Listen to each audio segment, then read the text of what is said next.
Well, welcome into this week's Degrees of Science. September's Childhood Cancer Awareness Month, a great time to kind of shine awareness on childhood cancer and to some of the research and work that's being done to fight this and battle this disease. Today we're talking with Dr. Seth Karol from St. Jude's Children's Research Hospital. So Dr. Karol, I guess right off the bat, how prevalent is cancer in children?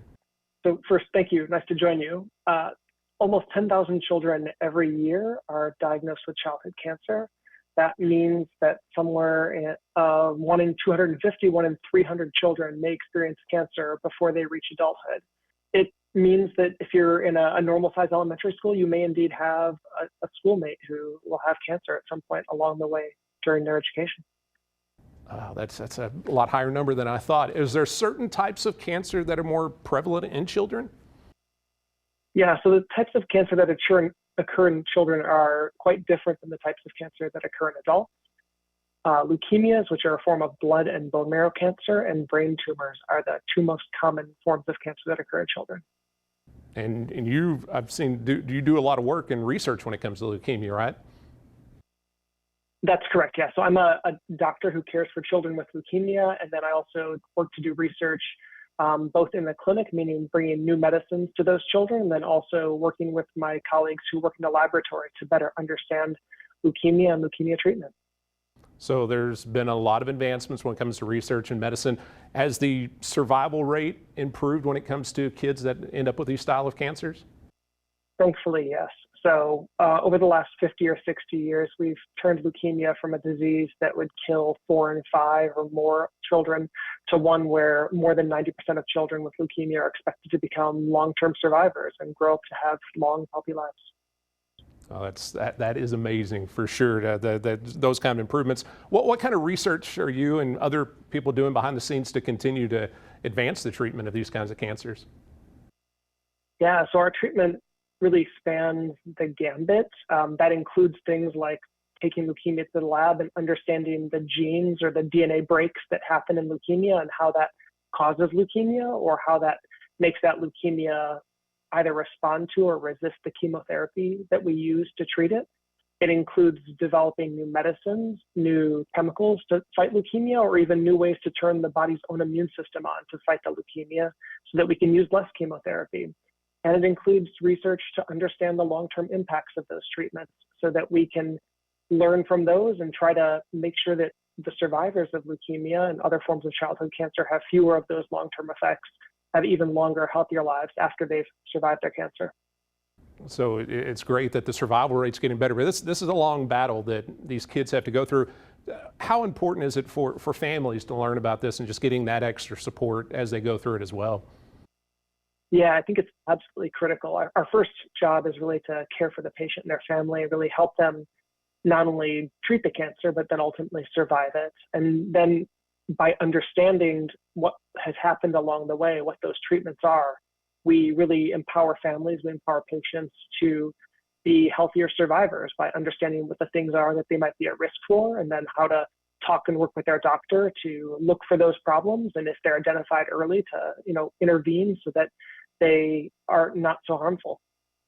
So one amazing thing that St. Jude does is really expanding where information and technology gets out to maybe countries that can't afford it or awareness isn't quite as good. Why is that important to get these resources out all across the world?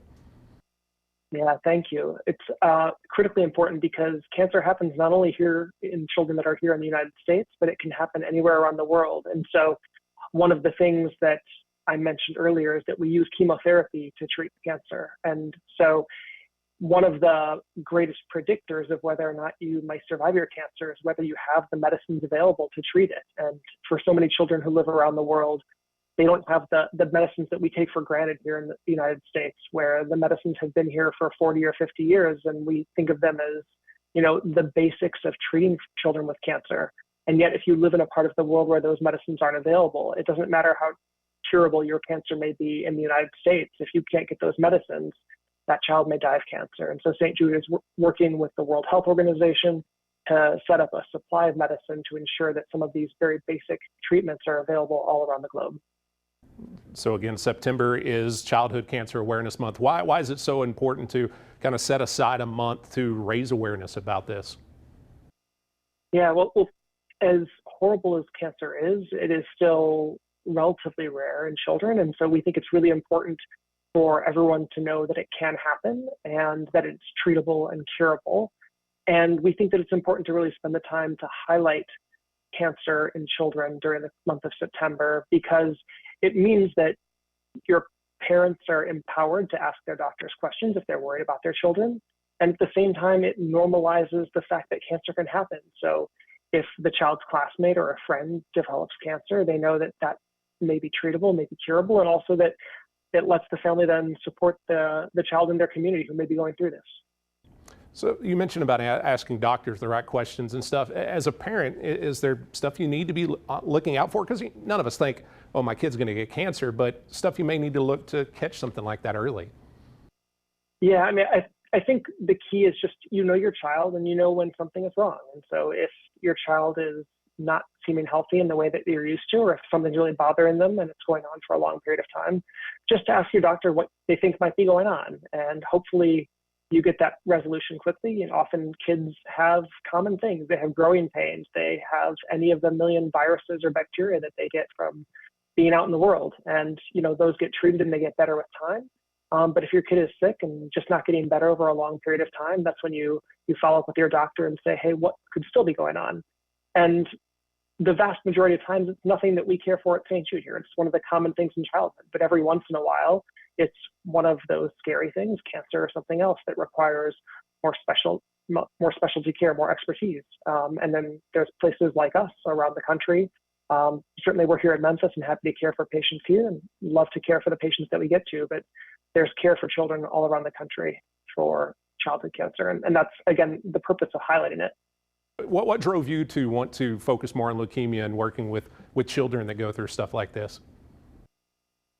Yeah, so I get the privilege of caring for families and children with leukemia, and I really enjoy that because for 2 years, 3 years of their lives, the leukemia is sort of their biggest problem. And I get to, you know, walk with a child and their family through that entire journey, from those worst moments at the beginning where we talk about the fact their child does have cancer, through the next moments that follow immediately after, which is, you know, we've been doing this for 60 years and we have treatments that we expect will cure your child. And the next several years can have all kinds of highs and lows, but you walk that journey with a family. And most of the time, we're lucky that we get to the end of that. We celebrate and throw confetti at the kid and their family and congratulate them on finishing their treatment. And we get to watch them then when they come back in the months and years afterwards, where they're off treatment and they're just growing and thriving. And there's few things in the world that bring that level of joy. Oh, yeah, that's awesome. I tell you, the strongest, bravest people I've ever met are kids that are battling through cancer. They seem to handle it better than adults do, better than parents do. So if someone that wants to help out, I know that St. Jude, you do a lot of research. Is there ways that people can help out and benefit maybe more research for kids like this? Yeah, thank you. I mean, certainly, I think the key is just get involved. And that means get involved with the hospitals in your community, figure out how to help them. That can be as simple as donating blood. If you have the desire and willingness, finding organizations like St. Jude or others that contribute to research and treatment for children, and supporting them, and just be supportive of the people in your communities who are going through health problems, be it cancer or anything else. Well, Dr. Karol, I appreciate you taking time to talk with me. Appreciate all the amazing work you do. And again, hopefully we'll raise a little awareness throughout this month. Thank you so much for letting me join you and for the chance to share a little bit about childhood cancer in September.